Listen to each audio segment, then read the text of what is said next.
təəssüf ki, bizim mediada insanlarımız hələ də yəni bəziləri bu hamıya aid deyil, IP yarışmasındadır. Falan kəs nə geyindi, falan kəs çılpaq oldu, falan kəs biabır etməyin bunu əzizlərim. Olmaz belə. Mən bunu o gündə bir verilişdə dedim ki, yəni mən üzülürəm. Etməyin. Yalan məlumatlar yayırlar.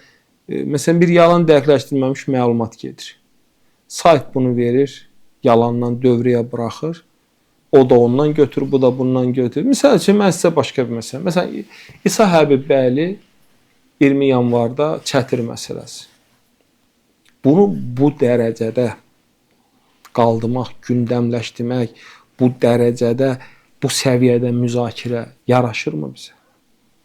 Bu hardan gəldi? Bunu kim etdi? Və məqsəd nə idi? İsa Həbibbəyilinin şəxsiyyətini bir kənara qoyuruq. Yox. Amma bu hadisə 20 yanvarı kölgədə qoydu. Yəni, bu hadisənin ətrafında bugün istər Ceyhun Məmmədov olsun, istər Tural olsun, istər İsa Həbibbəyli və digər olsun. Bu, bəzən bizə də bunun arxasında hədəf dövlətdir. Bəli. Dövlətdir. İsa Həbibbəylinin də arxasında dövlətə hədəfə gətirməkdir. 20 yanvar qoydular kölgədə.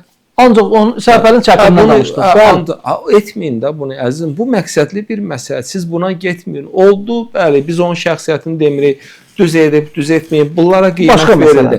Başqa məsələ. Amma siz dövlətçilik marağını hər şeydən üstün tutmalısınız. Yəni, birinci senzura şəxsin, medianın özünün içində olmalıdır ki, mən bunu etməməliyəm.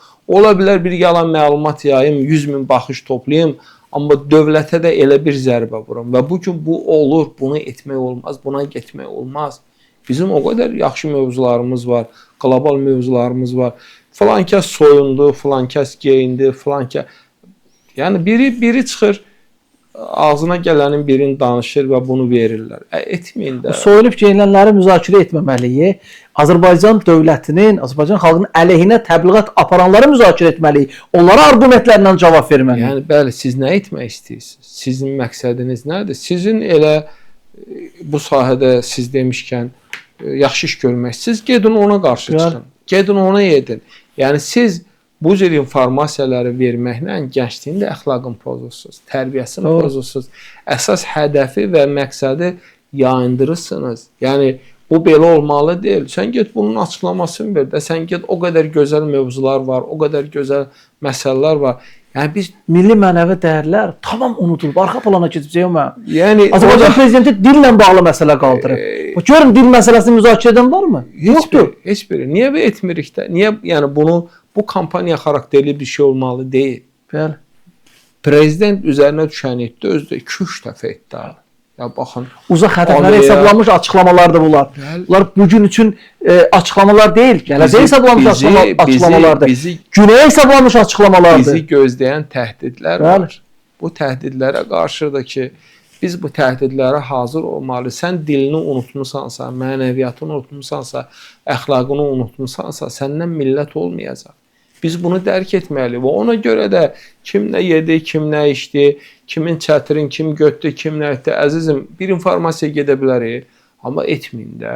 Yanlış məlumatlar, yanlış bilgilər, oradakılar görün onu edir, oradakılar başqa işlə məşğullar. Bəli. Siz o informasiyaların, yanlış informasiyaların qabağını alın. Yəni, biz ciddi təhdidlərlə üz-üzüyük. Yəni, dünyada 3000-4000 xalq var, onun 200-ə yaxının dövləti var. Neçə min etnik qrup var. Biz bugün xoşbəxtdir ki, dövlətimiz var və bizim belə bir liderimiz var. Dövlətçiliyimizin əldən getməməsi üçün biz çalışmalıyıq. Yoxsa kim nə yedi, kim nə geyindi, kim nə etdi. Medianın işi bu deyil. Deyil. Medianın işi informasiya təhlükəsini qorumaqdır, dövlətçiliyi qorumaqdır, əxlaqı qorumaqdır, xalqı maarifləndirməkdir, mənəviyi qorumaqdır. Bugün medianın maarifləndirmə funksiyası tamamilə bir kənara qoyulur.